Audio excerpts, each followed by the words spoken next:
Hi there, and welcome to Q&A Wednesday. It is that time again. I have a great topic for today, so pretty excited to talk to you. I'm excited every week. So anyway, we are talking about a question that somebody had last week. It was actually a really great question, and so we're going to talk a little bit about how to know if you are lifting correctly. So I swear at some point I'm going to get some decent lighting. I know my lighting in here, like I can't figure it out. There we go. That'll work a little bit better. But anyhow, I will. Eventually I'll have a set. It'll be great. We can be all sorts of professional and it'll be wonderful. But so tonight we're talking about how do you know if you are lifting correctly? Because of course, I go to the gym and a lot of times I see people and I kind of wonder what the heck they think they're doing. A little bit of, actually they say that about 80% of the people that go to the gym have never actually been professionally trained. They don't necessarily know what they're doing. Maybe they've read a little bit in magazines. Maybe they've watched a little bit of YouTube. And to be honest, if you have been learning solely through Instagram, you probably need to do a little more research, just because I see a lot of weird stuff on there that I'm not quite sure what to think about. But there is a way to tell whether or not that you are lifting correctly, because strength training is important. One of the benefits of strength training, of course, isn't just strength, but building what some people call tone. I tell people that's just silly. You can't tone to fat. You have to build some muscles in order to quote unquote tone. But I do see a lot of interesting things when I go to the gym, people that aren't quite sure what they're doing. And I know that this would be a good time to actually be doing my Q&A Wednesday from a gym. It's just, that doesn't always work for my schedule just because it's a little crazy at this point. I do a lot of my work at night. But there are some ways to make sure that you are getting a really good workout in. I want to also make sure that you're not wasting time when you go to the gym. There's ways to make sure that you're working efficiently, even just some basics, things that you should know. So if you're newer to the gym, if this is your first time, you've set some New Year's resolutions and you're working on getting a good workout and kind of reaching those goals. You know how I feel about New Year's resolutions. I feel like it has to be a lifestyle, and what has changed since January 1st that you couldn't change, say, last year. But I know that there's a time and place for everything, and everybody's got to start somewhere. So let's talk a little bit about the benefits. If you're new to the gym and you're not quite sure where to start, one of the best options is to kind of take stock of what's at your gym. Now, every gym is going to be a little bit different. You might have your own home gym, which is great, whatever works best for you. But there's a difference between machines versus free weights versus even like a cable system. Or, if you're just starting out, you might be even using things like resistance bands, which is awesome. But, there are some limitations that you're going to get that. My phone is just blowing up tonight. I need to make sure I hit like airplane mode when I do this. So, when you do start at the gym, if you're new to the gym, one of your best options, I'm not the biggest fan of machines. However, there is a benefit to machines. One of the biggest benefits, especially if you're not willing to pay for a professional, which at some point when you get going, you might want to in order to make sure that you are exercising correctly. But the machines are designed to do a portion of the form for you. So when you do go in and you look at a machine, there's a couple things to pay attention to. Number one, you're going to have, there's going to be a sticker on it. It's going to tell you what muscle group that you're working, and it's going to have some instructions on there. And I've got, airplane mode would turn off your data and Facebook. I know that there's a way to turn my Wi-Fi back on once I turn it to airplane mode. I just don't love it when people call in the middle of my session here. So when you're using the machines, it's easiest if you walk around. Take your time getting to know the machines. But one of the biggest things that I like to teach people as we get started when I'm training, I do a lot of education right from the get-go. And one of the things we talk about is, what muscle group are you working? Once you figure out what muscle group you're working, it should be fairly easy to tell if you're feeling it in the right location. So if you're looking on the machines and you're looking at the stickers, there is a little portion of that sticker that should show which muscle group that particular exercise or that particular machine should be working. And if you're not feeling it there, then something's not quite right. Now, again, be careful what you see on social media, because a lot of times people do some really interesting things with some of those pieces of equipment. Not that that's always not a good idea. I've actually had to be pretty creative in smaller gyms when there's not a lot of equipment. However, I've seen some things that look really interesting, and then I go to repeat it, and I go, I don't even know what you're getting out of that because I get nothing. So be careful. One of the biggest tips that I can give you as you're getting started, if you're newer to the gym, is be careful who you ask for information or for advice. If they don't look like you want to look, or if they're someone who, never take advice from someone who isn't where you want to be, right? Someone who if it's a guy and you're a girl, depends. Sometimes that might be an okay option, but not everybody at the gym knows what they're doing. Hey, Sean. So keep that in mind, that sometimes you're almost better off to ask like a trainer or something at the gym, maybe even the front desk staff, even though sometimes they do, sometimes they don't. Just because they work there doesn't mean that they know what they're doing. But so keep that in mind, that if you're asking for advice, make sure you're asking from someone who looks like they know what they're doing, or who you would be willing, they're somewhere where you want to be. I just find it fascinating that people will come to me and ask for my advice and then come back with, well, so-and-so told me that blah, blah, blah. And I'm going, great. Do they look like, you want to look? And they're going, well, no. And I'm like, why would you take advice from that? That makes no sense to me whatsoever. So if you're not sure how to use the equipment, ask. But for the most part, the machines are kind of designed to be user-friendly for the most part. They will do a portion of the form for you. Now, there is a downside to that. If you're using the machines, they're kind of isolating those muscles, and you're not going to hit some of those smaller stabilizers and some of the muscles that might be normally involved when you're using free weights or doing compound movements. Compound movement just means that you're not isolating that single, whatever that muscle is. So machines are great, especially if you're just getting started. However, at some point you do want to become comfortable with free weights, because almost every gym has them. They are going to use much more of the smaller muscles. You're going to use more muscle groups as you get working with them, and they're not that scary. The biggest difference is with free weights, you're actually using gravity and a weight, right? So what comes up must go down.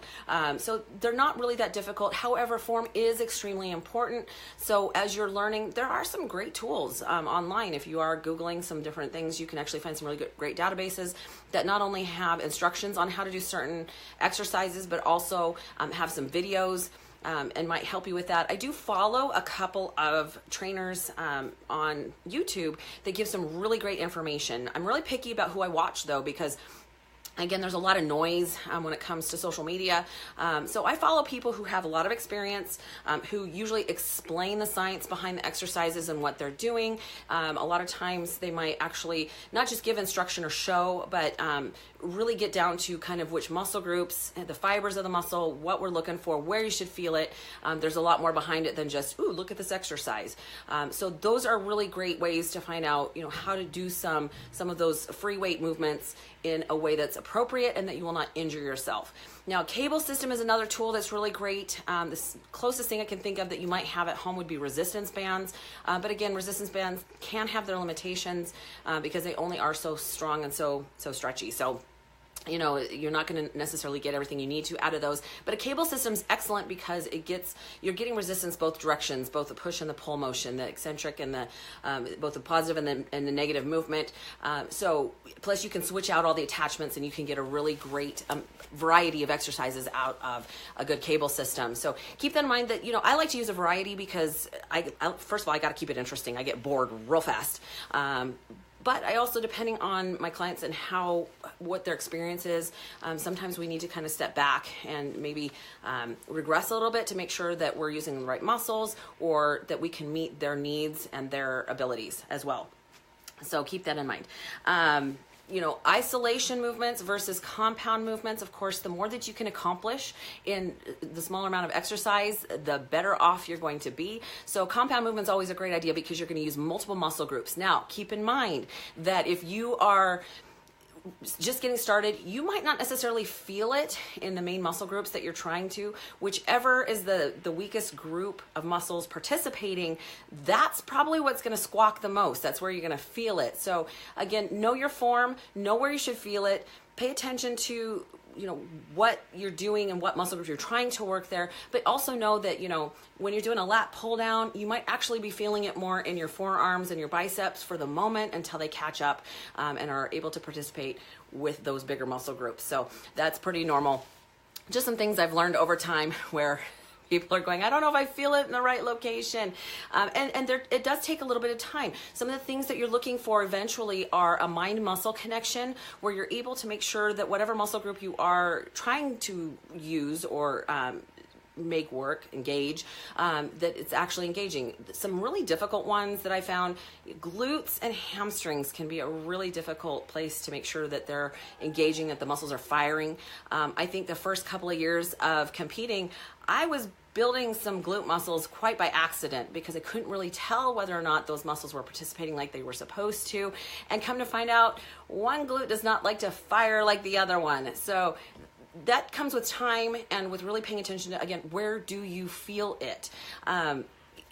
It seems to me, it makes a lot of sense, right? You know, if I'm doing, say, a pectoral fly machine and I'm feeling it more in my traps than my chest, I'm probably not quite doing something quite right. So maybe an adjustment needs to be made, like chest up.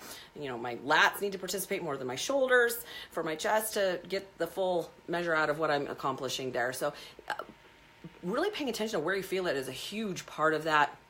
Just because you go in and do the movement does not mean that you're getting the most out of that particular exercise itself. So hopefully that's a big help. Something else that we want to pay attention to is not just that mind-muscle connection, but muscle memory as well. And that actually works in two ways. Not just the fact that when you tend to maybe take a break and some of your muscle tends to disappear a little bit. When it comes back, muscle memory says that it should come back in about a third of the time as you're building that back up, but also muscle memory in when you do an exercise that your body actually knows what muscles it's supposed to engage to do that particular exercise. So say a squat, once you've practiced that for a while, your body should be pretty good at saying, okay, I'm doing a squat. I know that if I do it correctly, I should be engaging my quads as well as my hamstrings and glutes as well in order to get the most out of that compound movement or that exercise. So muscle memory is an awesome part of learning to build muscle because, again, then you'll know that you're getting the right exercise, you're doing the right motion, you're getting the right form. So I know I always have notes, right? That's kind of how I roll. When I teach people to lift, I find it really fascinating that so many people think, okay, well, I should lift lighter and do more reps. Yeah, time and a place for that. Yeah, I call that cardio. If you are not lifting heavy enough, you're actually not going to break that muscle down. There's such thing as needing to have a progressive overload or making progress with what you're doing. So if I rule of thumb for my people is, if you can do 3 sets of 12 without struggling, you probably need to move up in weight. Now, weight is not always the only variable that you should change. It's the easiest variable to change. It is one of the easier ways to know whether or not you're making progress, but that's not always the best variable to change. Other variables may include intensity. Once you have that form down and you have it down well, it's not really a great idea to speed up your exercise, especially certain areas. Core especially, I try to make sure I slow my people down because it really is more about time under tension versus how many reps you do. You've got to be able to break that muscle down. So that can be a variable that you might change the intensity, especially as you get good at what you're doing, and power might come into play as one of the things that you're trying to work towards. But it also could be reps, it could be hand or foot position. You're trying to build some well-rounded muscle, so attacking that muscle and engaging that muscle in a slightly different way or a slightly different angle might be appropriate as well. It's not always about the weight. It can overall be that way, but sometimes you might not be able to do a sort of specific exercise in a higher weight depending on your ability, your strength, and quite possibly some injuries or some muscles that are lacking their ability to participate. So keep that in mind. How heavy should you lift? Well, it really depends on your particular goals. I know I say that a lot, but I can't cookie cutter anything I do because nobody's the same. Everybody has a little bit different backgrounds, different goals. So for somebody who wants to build strength versus somebody who wants to build a very specific physique, they're going to lift a little bit differently.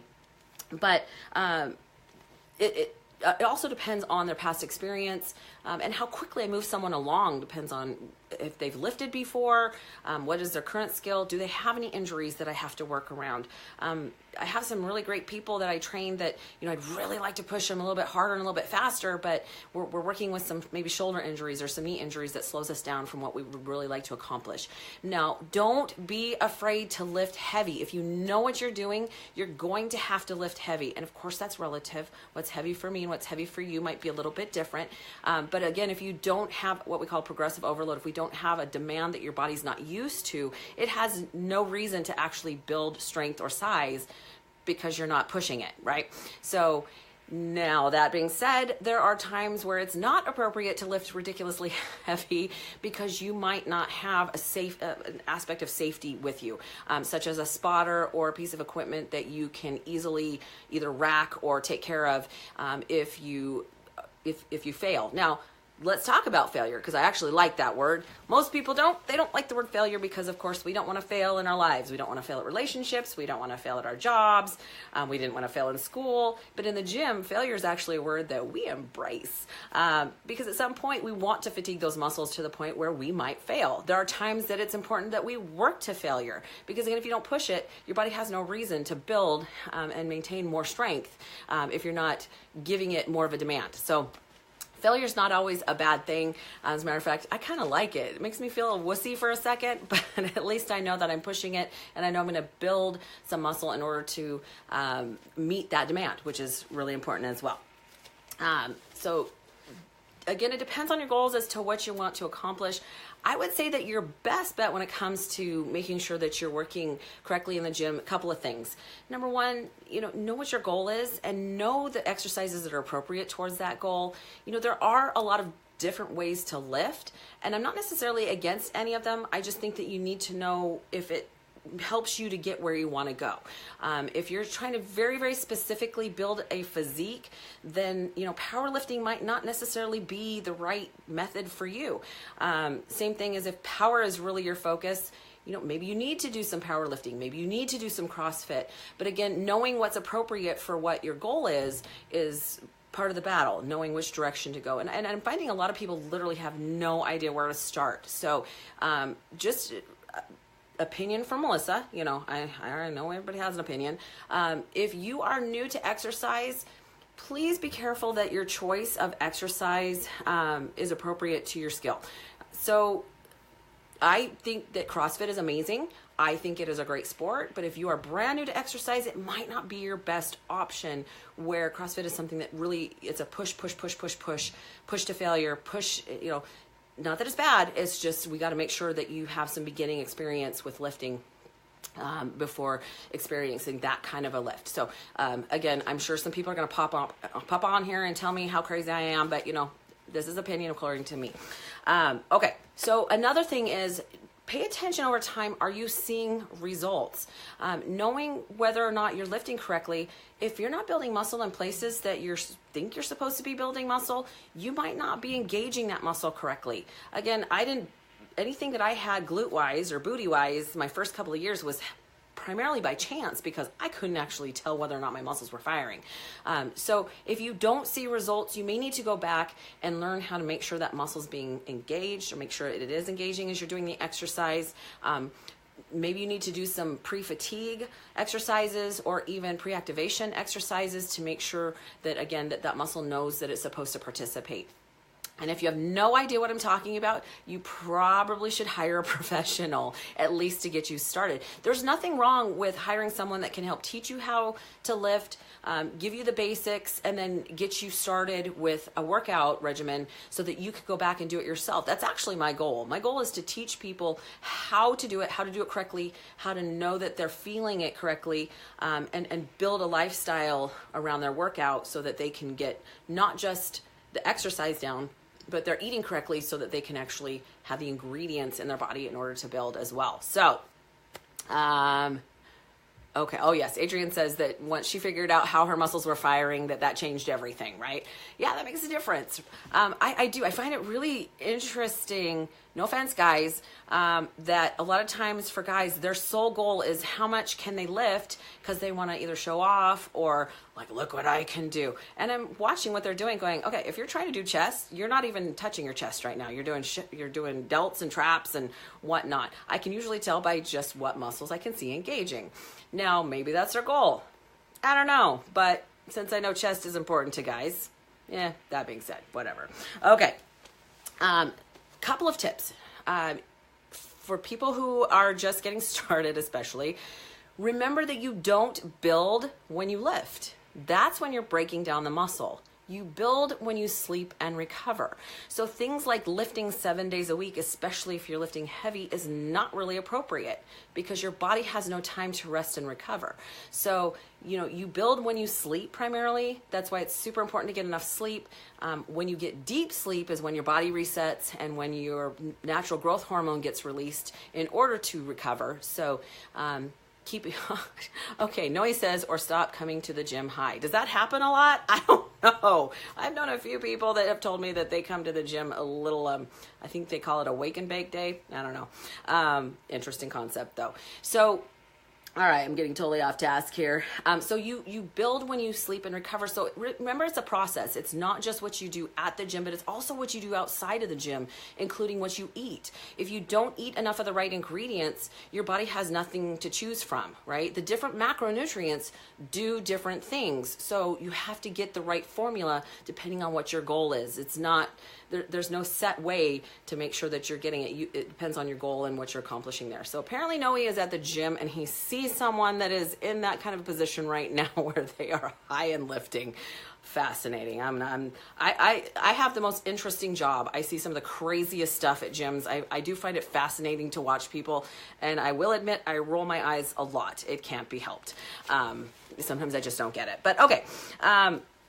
So we talked about that, in order for your body to respond and actually build and maintain muscle, you have to increase the demand on it. So if you're going to the gym and doing the exact same exercises every day and you're not increasing the weights and you're not changing positions and you're not doing anything different, you're not going to see any growth. You're not going to see any change. I've actually seen that before where someone who had a workout plan came back 6 months later and couldn't figure out why they weren't seeing any change. And when I asked, okay, so how much have you increased on your weight or changed what you're doing? Their response was, well, I haven't done anything different. And that's the problem, right? If your body doesn't think that it needs the muscle, it actually will get rid of it. Muscle is an expensive option to keep. Your body will actually burn muscle over fat if it has to, and pretty easily, because again, that is your body's way of protecting you in multiple ways. So it's going to really easily break down that muscle since it takes more food, it takes more nutrients, more energy to maintain. Okay. The other thing, don't go too fast, especially as you're getting started. When you speed up, there's a couple things that happen. Number one, you stop really paying attention and making sure that you're engaging the correct muscle. You might, especially if you kind of not doze off, but kind of your mind wanders a little bit. It's hard to count, breathe, make sure that you feel it in the right location, and do all of those things at the same time. It's really easy. Your body wants to take the path of least resistance. So it's really easy for your mind or your body to compensate if your mind wanders and you aren't paying attention to what you're supposed to be working. So that's why a lot of us, who've been in the gym a while, we like to put our headphones on so that we don't get distracted. We're not paying attention to other people. That's why I have the resting gym face when I'm working out. I look mean, partially so nobody will talk to me, but that doesn't seem to work anymore. But so I can focus and I can really think about if I'm feeling it in the right location, what I'm supposed to be accomplishing. Couple of things, reasons why you might have to stop. So if you're at the gym and you feel any one of these things, that is your body telling you that something's not quite right. So if you ever feel dizzy, nauseated, or like that twingy pain, or like an extreme joint pain, that's your body's way of saying, hey, something is not quite right. You need to stop what you're doing. That is not a hurt so good situation. That's, that little bit of burn can happen from lactic acid when you lift, but the joint pain or the twingy pain is your body's response that something isn't quite right, and you need to stop. And of course, I always tell my clients, if I'm working with them, I want to know about it immediately. Your body has ways to tell you if things aren't right. So keep that in mind. Also, if you get up the next morning and you can't move, you're ridiculously stiff. If you're delayed onset muscle soreness, now delayed onset just means it's usually not the day of or the day after. A lot of times it's the day after that. If your muscle soreness is so ridiculous that you can't move, go to work, I never want my people to be so sore that they don't want to come back. I want them to feel it. I want them to feel like they got a good workout, but I don't want them to be overly sore because that can be it could be that you're overtraining as well, and that's not effective or efficient.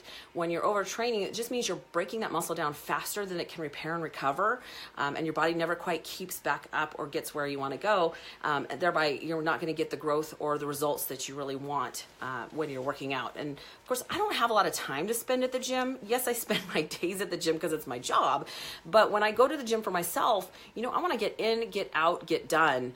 And I want to be super efficient about it. So there's certain things that I look for when I do that. And number one, I don't train for 2 hours a day. That's not appropriate. I get in, I can do my workouts in about 45 minutes. Now I do work out 4 to 5 days a week. I'm in a growth mode right now. So I lift a little bit heavier. I take a little bit longer. I have a little bit longer breaks between sets. But, I can get my entire workout in 45 minutes.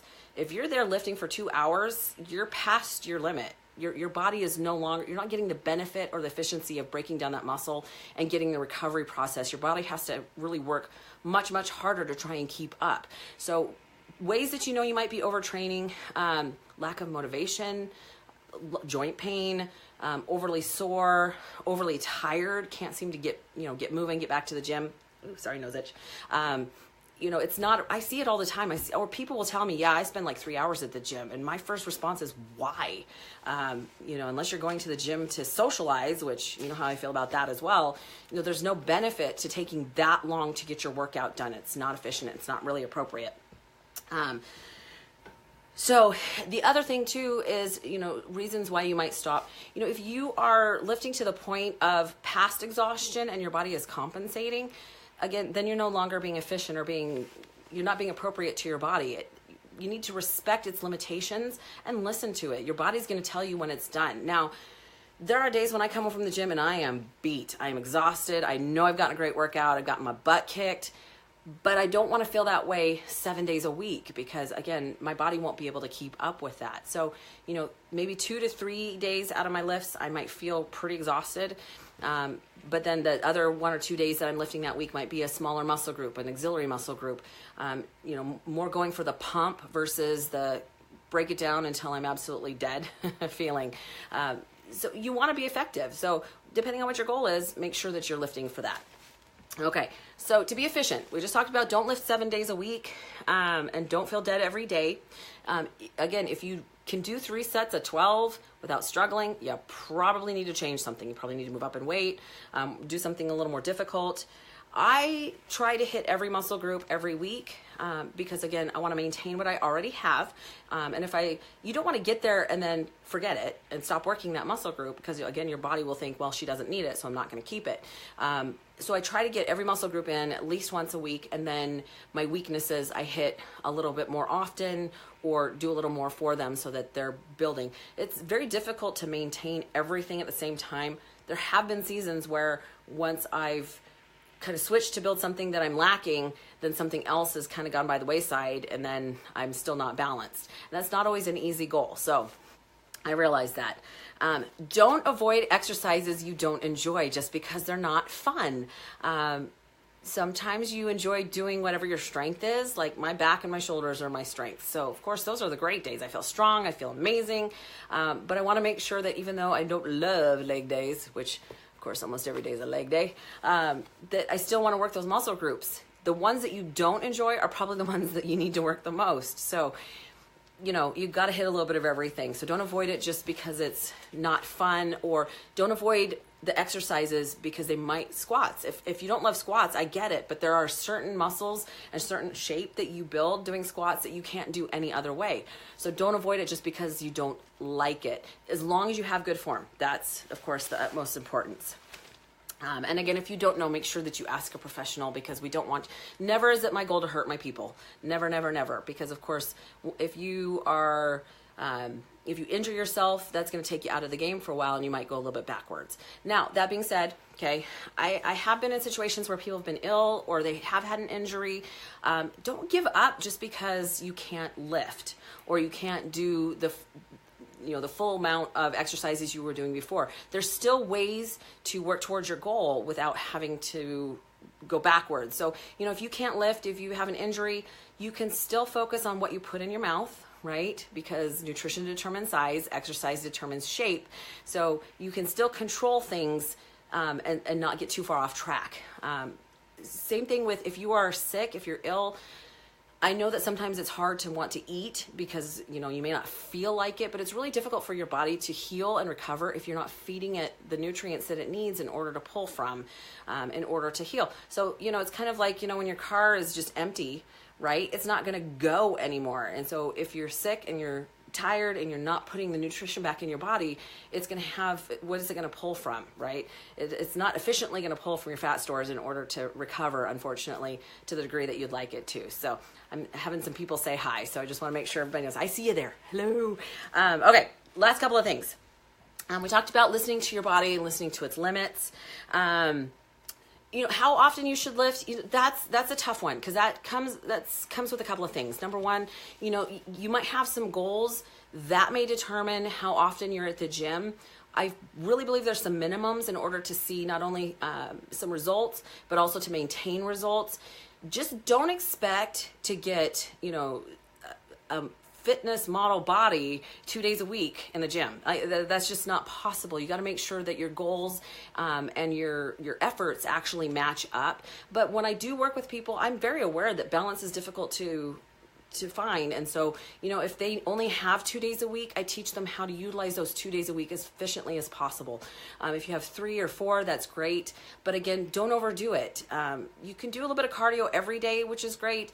But if you're lifting and you're lifting really heavy 7 days a week, you're just not going to get where you need to go because, of course, again, that is overtraining. And we talked a little bit about making sure that you take advice only from people who are where you want to be. So hopefully that helps. I know sometimes I get a little bit off task, but especially if you're new and you're not sure where to go, I get it. I've been there once. 8-9 years ago, I changed kind of what I was doing. Instead of focusing on losing weight, I focused more on getting strong. And that changed my entire life, my health, and everything that I was working towards. So don't think of strength training as something that is only for a certain few people. Technically, strength training is for everyone. I have a lot of clients who are a little bit older who come to me and say, my doctor says that if I don't build core strength, I'm not going to remain independent much longer. And that is because core strength and balance go hand in hand. Those are key. Think about going up a set of stairs. If you can't go up a set of stairs, you can't get around as much, and we don't want falls or anything to happen. And we want to be independent for as long as possible. I don't know about you, but I want a great quality of life for as long as I can have on this earth. So hopefully that helps. You guys, I get my best questions, my best ideas from you. So please make sure that you're leaving messages down below. That's okay, hon. We'll have to talk. Leave your questions below because, again, that's where I get my best ideas. I hop on every week and hopefully answer some questions. And I try to keep it super simple. I know that we have a lot of people that are just getting started or have never had experience with that a little bit. So I'm here to answer your questions. This week, I will be doing a Meals with Melissa on Saturday morning at 10 a.m. We're going to talk about some good snack/lunch ideas. And next week on Thursday night at 6 or 6:30, I haven't decided quite yet when, we are going to be bringing back the real life edition. So we're going to answer and talk about some things that have more to do with life coaching as well. So have an incredible night, you guys, and we'll see you next week.